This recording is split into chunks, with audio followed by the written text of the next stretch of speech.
That Tuesday afternoon, I was walking back from lunch when I saw three guys in Navy suits standing around my desk. The name's Mac Henderson, by the way.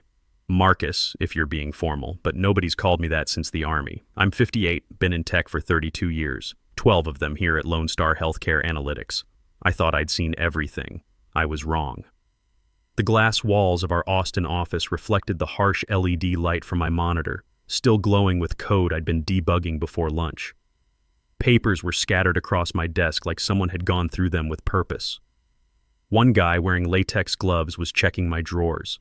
Another was photographing my screen. The third was flipping through my project notebook. The physical one I still keep because old habits die hard. I stopped in the doorway, still holding my coffee from the food truck. They didn't notice me until I cleared my throat and asked what was going on. The oldest one turned around. His face was all business but not hostile. He said they were from internal audit, conducting a security compliance review based on an anonymous report of potential HIPAA violations. Standard procedure, he claimed. I asked why I hadn't gotten any advance notice. In my 32 years in this business, surprise audits usually meant someone was in serious trouble. He glanced at his paperwork and said the investigation was triggered by concerns about data handling irregularities reported through proper channels. When I asked what specific irregularities, he said they'd discuss that during the formal interview process.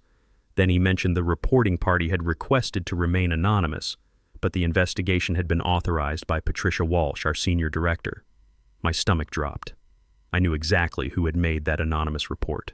Jordan Brooks. Jordan's desk was maybe 20 feet away, separated by those trendy glass partitions that make everything feel like a fishbowl. When I looked over, there he was by the coffee station, pretending to review something on his phone. But his eyes kept drifting toward me and my unexpected visitors. He didn't laugh or smile, just pressed his lips together slightly, like someone watching a plan unfold exactly as intended. I took a slow breath, set my coffee down on the nearest desk, and told the audit team they could continue. I'd cooperate fully. After the Gulf War and 32 years in corporate America, it takes more than this to rattle me. But I knew something significant had begun. I pulled up a chair across from my desk and watched them work. The clicking of cameras, rustling of papers, everything felt deliberate and thorough. While they moved around my workspace, pieces started falling into place. Monday's team meeting, when Jordan questioned my documentation protocols in front of everyone. Last Friday afternoon, when he walked past my desk, glanced at my monitor, and made some comment about legacy security practices. That calculating look he'd been wearing lately. I remembered him mentioning in the break room that the company needed people who could adapt to evolving compliance standards better. I hadn't thought much of it then. Now I did. One of the auditors asked to access my computer files. He browsed through folders systematically, took screenshots of file structures, asked several technical questions about my current healthcare data projects. I answered everything directly, provided exactly what he needed. As he nodded his thanks, I caught Jordan's reflection in my monitor screen, walking slowly past my area again. This time, he wasn't hiding his interest. I met his gaze without saying a word. That silence seemed to make him pause. Here's the thing. I knew audit procedures inside and out. Back when I started at Lone Star 12 years ago, I was part of the compliance team when we transitioned to electronic health records. HIPAA investigations weren't uncommon in healthcare tech, but they always had specific triggers. Patient data breaches, unauthorized access attempts, whistleblower complaints with documentation. They didn't target individual employees without clear evidence, especially not someone like me who'd never had so much as a compliance warning in 12 years. That's when it clicked. This wasn't about actual security violations. Someone had orchestrated this. The lead auditor looked up from his laptop and asked if I'd ever accessed patient data outside our secure servers or shared login credentials with unauthorized personnel. I said absolutely not. Every access was logged, tracked, and stored in our central HIPAA compliance system. He nodded, scribbled detailed notes, then turned back to his team. Nobody spoke after that. I could hear the wall clock ticking, each second stretching the silence. I didn't know exactly what they were looking for, but I knew it wasn't in my computer files. It was in someone else's agenda. When they said they'd return tomorrow to conduct formal interviews and complete their review, I stood up, thanked them professionally, and stepped outside to the break area. Jordan was there, phone in hand, looking like he'd been waiting. He glanced up with this casual expression and said, Heard there's some kind of security review happening. Hope everything's okay with your projects. I looked him straight in the eye and replied, everything's fine, just standard compliance checks. Then I walked past him, leaving him standing there with his fake concern. Outside the 15th floor window, Austin traffic crawled along Mopac like usual. I leaned against the glass and stared down at the parking lot below. It wasn't fear that made my hands steady on the coffee cup. It was recognition. Someone in this company was willing to weaponize our compliance system itself. If Jordan had done that, I needed to understand exactly how deep this went. I met Jordan Brooks for the first time 3 years ago during new employee orientation. He joined Lone Star with impressive credentials, Stanford MBA, previous, experience at a major Silicon Valley health tech firm. When he walked into that conference room, Jordan carried himself with the kind of confidence that commands attention. Firm handshakes, remembered everyone's names within minutes, and when it was my turn, his eyes lingered just a bit longer than necessary. I still remember what he said that day, that he'd reviewed my work on patient behavior analytics and was impressed by the systematic approach to complex datasets. I thanked him, figured it was standard new guy politeness. Never thought that comment would be the beginning of something calculated. At first, Jordan seemed like any ambitious young professional trying to make his mark. He'd stop by my desk to ask about workflow processes, review code architecture, or discuss test results. Said learning from experienced team members was the fastest way to advance in healthcare tech. I didn't mind. Actually appreciated someone showing genuine interest in the technical work instead of just chasing the next promotion cycle. But after about 6 months, what I'd taught him started appearing in meetings, not as collaborative insights, but as if he'd developed everything himself. I realized it clearly during our Q2 review meeting.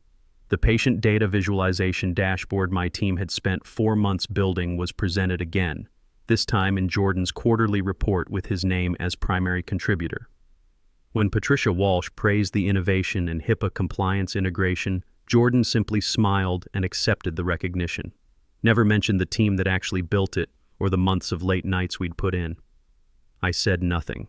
Didn't want to make a scene in front of senior management. In corporate America, credit fades fast when it's your word against someone with better presentation skills and an MBA. After that meeting, everything shifted. Jordan started appearing in planning sessions he wasn't originally invited to, claiming he wanted to ensure alignment on strategic healthcare initiatives. He began sending follow-up emails to Patricia, CCing me with clarifications about my project status reports, usually questioning details that were perfectly clear but forcing me to waste time responding. Each time he'd follow up with this casual laugh, saying he just wanted to help make everything bulletproof for compliance audits. Looking back, that phrase should have been a warning sign. The credit stealing escalated during a client presentation 6 months later. Jordan stood at the conference room display presenting his proposal to improve our patient data security framework for a major hospital system contract.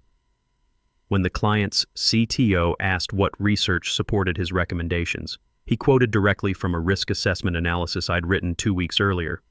Word for word, just changing a few technical terms and adding some buzzwords about next-generation healthcare analytics. I looked at him, but he avoided eye contact.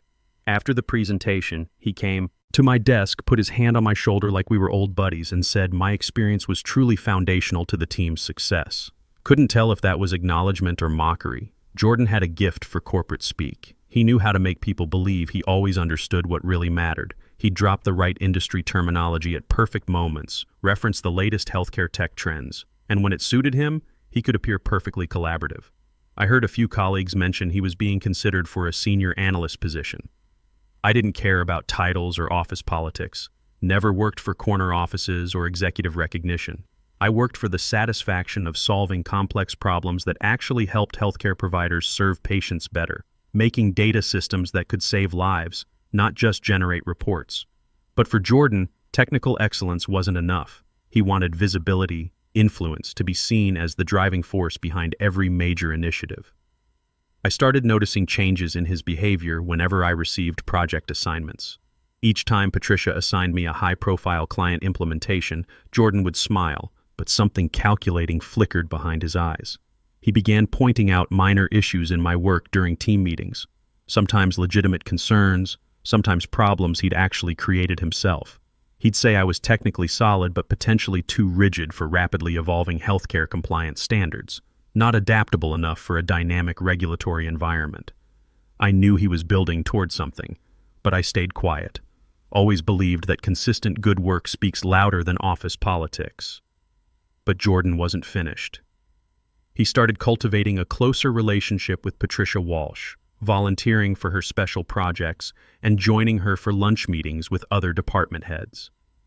Within 2 months, Jordan was assigned to the HIPAA security upgrade project I was leading, officially as a compliance liaison, but I knew he was there to document everything I did. In our project meetings, he asked detailed questions about our data encryption protocols, access control implementations, and audit trail procedures. At first, I thought he was genuinely trying to understand our security architecture, until I realized he was creating comprehensive records, not to learn, but to build evidence. Over the following weeks, the project team atmosphere grew noticeably tense. 2 colleagues mentioned that Jordan had been asking specific questions about my approach to patient data handling, even requesting copies of my system design documentation. He claimed he needed to understand my methodology for future compliance assessments.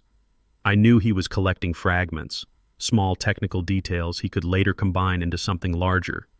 Just didn't know when he'd make his move. That evening, after everyone had left the office, I walked past Jordan's workstation on my way to the parking garage. His monitor was still on, displaying a detailed spreadsheet with multiple tabs. I stepped close enough to read the main file name, Henderson Performance Documentation 2024. There wasn't much else to interpret. He was building a comprehensive case against me, entry by entry. I stood there for maybe 15 seconds, then headed for the elevator. I understood then that whatever strategy Jordan had initiated would eventually force me to respond in kind. From that day forward, I started paying closer attention to details I'd always overlooked. I realized Jordan wasn't just passively collecting information.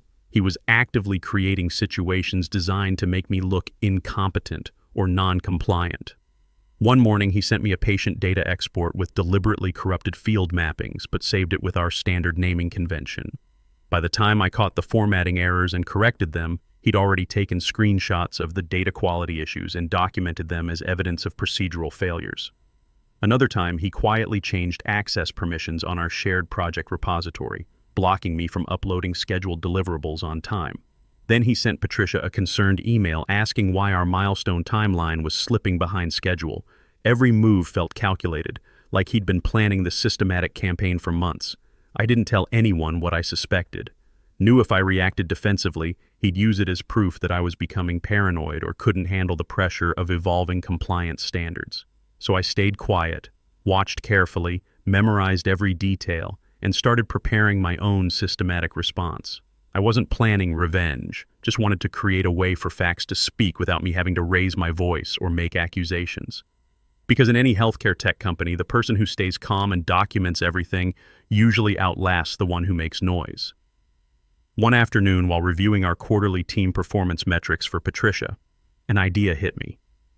If Jordan could use data to build a case against me, why couldn't I use data to document something more valuable to the company? Not by tracking anyone's mistakes or creating surveillance records, but by systematically recording the positive professional behaviors that actually make healthcare teams function effectively. The kind of collaborative actions that improve patient outcomes, but usually go unrecognized in performance reviews. It seemed almost naive at first, but the more I thought about it, the more sense it made from a business perspective. I called it the Team Recognition Log. Built a simple tracking system using our existing internal database tools, nothing hidden or sophisticated. Each time someone went out of their way to help a colleague meet a deadline, shared critical knowledge without being asked, or demonstrated the kind of teamwork that keeps healthcare data systems running smoothly, I logged it with basic details. DR stayed late to help resolve client database connectivity issues. LP shared updated HIPAA guidelines with entire compliance team. MW acknowledged junior developer contributions during client presentation. Small professional actions that usually disappear into daily workflow but actually determine whether healthcare organizations trust us with their patient data. I had no agenda beyond maintaining perspective during a difficult workplace situation. But as the data accumulated over several weeks, I realized I was documenting something more important than individual recognition. I was creating a record of what collaborative healthcare technology work actually looks like. After about 6 weeks of consistent logging, clear patterns emerged. Certain initials appeared repeatedly, people I worked with every day who quietly kept our healthcare compliance systems running smoothly, colleagues who treated newer employees with patience, who shared institutional knowledge freely, who solved critical problems without needing public credit. Then there were others, names that never appeared in the positive interaction logs, not because they didn't work hard on their individual tasks, but because they left no trace of collaborative behavior that benefited patients or healthcare providers. Jordan Brooks was one of them. Despite being involved in multiple team projects and compliance initiatives, not a single entry in 6 weeks carried his initials. Not one act of knowledge sharing, peer support, or collaborative problem solving worth documenting. I never intended for anyone else to see the team recognition log, but another thought began forming. If someone ever questioned my commitment to healthcare compliance or team collaboration, I wouldn't need to defend myself with arguments. I'd let the systematic data speak, the kind of objective record nobody expects but everyone can verify. Jordan must have sensed I wasn't reacting to his provocations the way he'd expected. He started pushing harder during our weekly project meetings. He'd slip in questions designed to corner me about procedural decisions, casually referencing potential compliance concerns that only someone with inside access to my work would know about. He'd frame these as helpful clarifications, making sure Patricia and other team leads could hear the implications. Mac, can you walk us through why you chose that particular data encryption approach? I want to make sure we're following current healthcare security best practices. I answered every question slowly, precisely, with complete technical documentation. He'd smile and nod appreciatively, but his eyes couldn't hide the frustration that his traps weren't working. The breaking point came during a late evening in November. I'd stayed in the office to finish our monthly HIPAA compliance report, a critical deliverable that affects our certification with major hospital systems. As I took a break to grab coffee from the break room, I noticed Jordan was still there too, working alone, in the main conference room. The overhead lights were dimmed, and the glow from his laptop cast sharp shadows across his face. He was studying something intently, typing rapidly, then deleting entire sections and starting over. I slowed my steps, careful not to make any noise. The conference room door was slightly open, just enough for me to see his screen clearly. The document title read, Compliance Assessment, Internal Security Review Request. He was drafting a formal report to trigger the HIPAA investigation, and my name appeared throughout the document.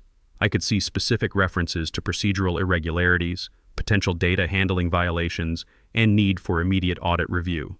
I left the building without saying goodnight to anyone. Outside, Austin's downtown lights reflected off the glass towers around us, and the November air carried that sharp edge that means winter's coming. I walked slowly to my truck in the parking garage, the same question cycling through my mind. What did Jordan actually want from all this? Recognition? A promotion? Or just the satisfaction of watching a more experienced colleague fail? Whatever his motivation, I knew he was close to submitting that compliance report. If that was true, I needed to make sure the team recognition log was complete and backed up before anyone started asking questions about workplace culture and collaborative behavior. The next morning, I opened the team recognition log and added one final entry without any initials attached. Sometimes the absence of collaborative behavior creates its own data pattern. Then I saved multiple copies of the file and prepared to wait. The data would speak for itself when the time came. 2 weeks after I discovered Jordan's compliance report draft, those 3 auditors showed up at my desk. The investigation he'd triggered was now in full swing, and I knew exactly how this would play out. The formal interview process took place the following day. They brought me into conference room B, the one with recording equipment, and asked detailed questions about my data handling procedures, system access logs, and collaboration with team members. I answered everything directly, provided complete documentation, and offered to demonstrate any procedure they wanted to verify. The lead auditor was thorough but professional. After an hour of technical questions, he said they'd found something interesting during their system review and wanted my explanation. He opened his laptop and displayed the team recognition log database. The room grew quiet as he scrolled through weeks of entries documenting positive workplace interactions, collaborative problem solving, and knowledge-sharing behaviors across our healthcare compliance teams. He asked what the tracking system represented and why I'd created it. I explained clearly that it was a personal productivity tool I'd developed to better understand what makes healthcare technology teams effective. It documented collaborative behaviors that improve patient data security and compliance outcomes, but usually go unrecognized in formal performance metrics. Nothing related to individual performance evaluation or surveillance, just systematic observation of positive professional interactions. He nodded, asked several questions about the data collection methodology, and asked to review the underlying code structure. I showed him everything transparently, the simple database queries, sample reports, even my personal notes about healthcare teamwork patterns. The auditors exchanged glances, then spent considerable time examining the frequency analysis reports. One of them pulled up a summary view that displayed collaboration metrics for all team members over the past 6 weeks. The data was unmistakable. Most employees showed consistent patterns of peer support, knowledge sharing, and collaborative problem solving. Names appeared regularly with specific examples of helping colleagues meet HIPAA deadlines, sharing compliance updates, or resolving technical issues that affect patient data security. But one name stood out for its complete absence from every positive interaction category. Jordan Brooks. 0 entries across all collaboration metrics. No knowledge sharing, no peer support, no evidence of the teamwork behaviors that make healthcare technology systems reliable. The lead auditor looked at me and asked directly if I'd intentionally excluded anyone from the tracking system. I said absolutely not. The data collection was based entirely on observable professional interactions that I witnessed or that were documented in our internal communication systems. If someone didn't appear in the positive collaboration logs, it meant their work style simply didn't generate the kind of cooperative behaviors the system was designed to capture.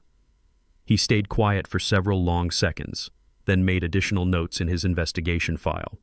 They continued their review process for another 30 minutes, cross-referencing my team recognition log data with official HR records, project completion reports, and client satisfaction metrics. I could see them discovering correlations between collaborative behavior patterns and successful project outcomes. Finally, the lead auditor closed his documentation folder and said they'd compile their findings and present recommendations to senior management within 48 hours. Before leaving, he mentioned that the team recognition log represented an innovative approach to measuring workplace culture effectiveness that other departments might find valuable. I returned to my desk that afternoon, knowing the investigation would soon be over, but uncertain about what consequences Jordan's strategy might still produce. 2 days later, Patricia Walsh called me into her office. She had the audit team's final report open on her desk and wanted to discuss their findings and recommendations. I sat across from her, maintaining a calm expression. She explained that the investigation had found no HIPAA violations, no breaches of patient data protocols, and no evidence of any compliance failures in my work or system access patterns. However, she continued, the auditors had discovered something unexpected that warranted further discussion. The team recognition log had provided unique insights into team dynamics and collaborative effectiveness that could significantly improve how the company measures and develops workplace culture.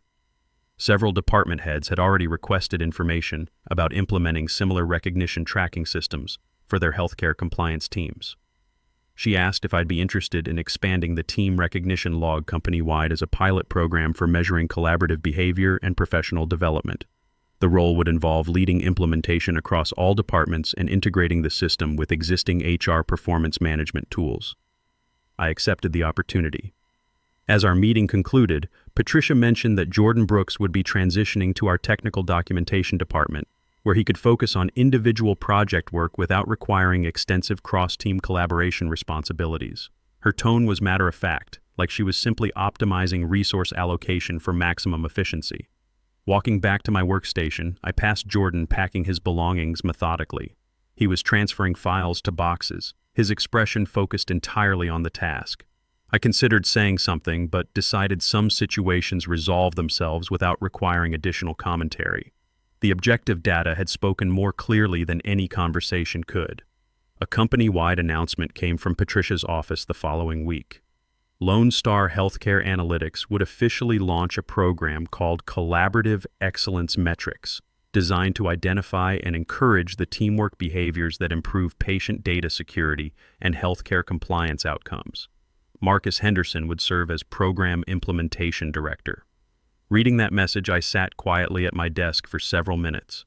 not from personal satisfaction, but from recognition that something constructive had emerged from what began as a defensive response to workplace politics.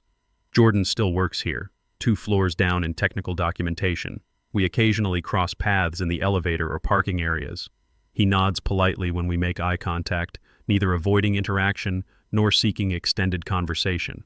Last month, I received an email with no signature. The subject line read, "Professional Reflection." The message was brief: reviewed the collaborative excellence metrics first quarter results. Significant improvements in team productivity and client satisfaction. Maybe systematic recognition of positive behavior does create better outcomes than individual competition. Thank you for demonstrating what I hadn't understood about collaborative success. These days, I maintain the same routine of staying late occasionally to review the collaborative excellence dashboard. Hundreds of documented acts of professional cooperation now appear across all departments, creating measurable evidence that workplace culture directly affects healthcare compliance quality. Sometimes the most effective response to calculated workplace politics is patient documentation of what actually matters. Thanks for listening to the end.